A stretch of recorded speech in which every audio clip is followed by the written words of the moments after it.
Alam mo, mas nakakahiya pag ika nga gusto mong tumulong sa mga mahal mo sa buhay at wala kang maibigay.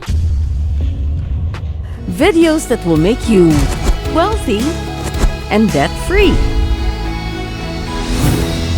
Alam mo ba na marami nang kumikita at nagiging successful sa pagbebenta online? Pero marami pa rin ang tingin ng ibang tao, ang pagbebenta sa online ay medyo nakakahiya. Alam mo, ito lang ang friendship, atin-atin lang to ha. Alam nyo ba mas nakakahiya kung parati na lang wala tayong pera at wala tayong pambayad ng upa, kuryente at pangailangan natin? Alam mo, mas nakakahiya pagka sinisingil na tayo ng ating kasera eh wala tayong maibigay. Alam mo, mas nakakahiya pag ika nga gusto mong tumulong sa mga mahal mo sa buhay at wala kang maibigay. Yan ang mga nas nakakahiya. Do you agree? Kaya para sa pagkakataon na ito, kung sino sa inyo gustong matuto talagang mag-online selling at magbibigay sa ito ng daan para kayo ay gumawa ng pera at syempre naman guminhawa ang buhay, you are at the right video right now. Tulad to ng isang reseller po namin ng mga aklat po namin na walang iba kundi si Ana Medel Pagdilaw. Panoorin po natin to.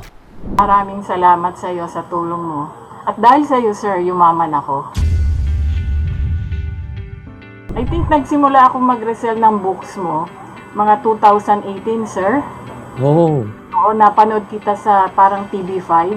Naisip kasi ako, sir, kung anong papasukan kong business, mag-online. Tinaray ko yung libro mo, pero binasa ko muna siya. Nabasa ko siya lahat. Yung 14 books plus 1, yung piso planner. Wow. Para ma-inspire din yung mga ibang reseller. Oo. Magpaayos tayo ng bahay. Mhm. Tapos nakabili tayo ng malalaking appliances. Napalitan natin yung ref natin. Naging 4-door na yung ref natin. Hindi natin, 55-inch. Wow. Higit sa lahat, sir, nakabili tayo ng sasakyan, cash. Oo, wow! Come on! Diba? Pa, sir, huli. Neto, Ano? sir, nakapagpatayo tayo ng negosyo. Grabe naman! Yan lahat, sir, ang kinita ko sa pagre-resell ng mga libro mo. Yan, nakaka-proud ka naman. Maraming salamat sa iyo sa tulong mo. At dahil sa iyo, sir, yumaman ako. Ay, nako. Ito literal na talagang yumaman siya dahil sa pagbebenta ng libro ko. Yun, sir. Para ma-inspire din yung mga resellers, sir.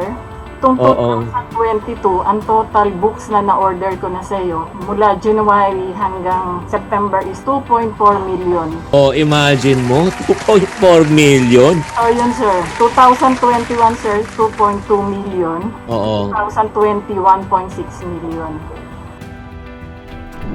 Grabe talaga, Ana Pagdilaw. Congratulations, ha? Nakapagpaayos ng bahay, nakabili ng kotse ng cash, at nakapagpatayo pa ng franchising business dahil pagre-resell lang ng aming mga libro. At dahil sa pagbebenta online, kaya huwag ka nang mahiya to sell online. Pwede ka rin mag-resell ng aming books katulad ni Ana Pagdilaw. And good news, meron kaming nirelease na bagong Negosyante Starter Pack. Ano po ito? Nilalaman. Ang unang nilalaman po nito, ito yung My Negosyo Diary, my latest book that we released that teaches people on how to start a business. And not only that, sinama na rin po natin yung How I Made My First Million. It's all about direct selling. And number 3, also, Mindsets of the Rich and Mindsets of the Poor. How the rich get richer and the poor get poorer, kung paano ba talaga tayo mag-start ng negosyo.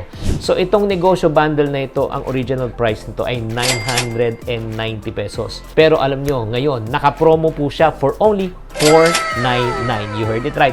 499. But wait, there's more. Para sa mga resellers po, pag kayo po ay umorder ng 10 bundles po, 10 sets po, makukuha nyo na lang yung 499 sa 399. So, pwede kayong kumita ng 998. Pag 25 bundles naman, makukuha nyo na lang sa 320 pesos. Pwede kang kumita ng 4,000 pesos. At pag umorder ka ng 55 bundles, makukuha mo na lang sa 290 pesos at potential income mo na sa 11,000 pesos. So, my friendship, what are you waiting for? Be a part of our Iponario resellers. Just type the word negosyante. Type nyo na negosyante sa comment section. Kung kayo na sa Facebook, DM nyo na lang po ako. Mga friendship, malay mo, dahil dito, pwede ito na maging dahilan na maging maayos ang buhay mo para makatulong ka sa pamilya mo. Maraming salamat. Parati ko sinasabi, ang pagyaman po ay napag-aaralan. pangalan. This is Chinkitan saying to every problem, there's always a solution. If you're not part of the solution, you're part of the problem. Always. Chink positive. Bye! Thank you for watching. If you want to suggest a topic or review that you would like me to discuss on the next video, please do comment below para mabasa po namin. Thank you very much and I'll see you on our next video.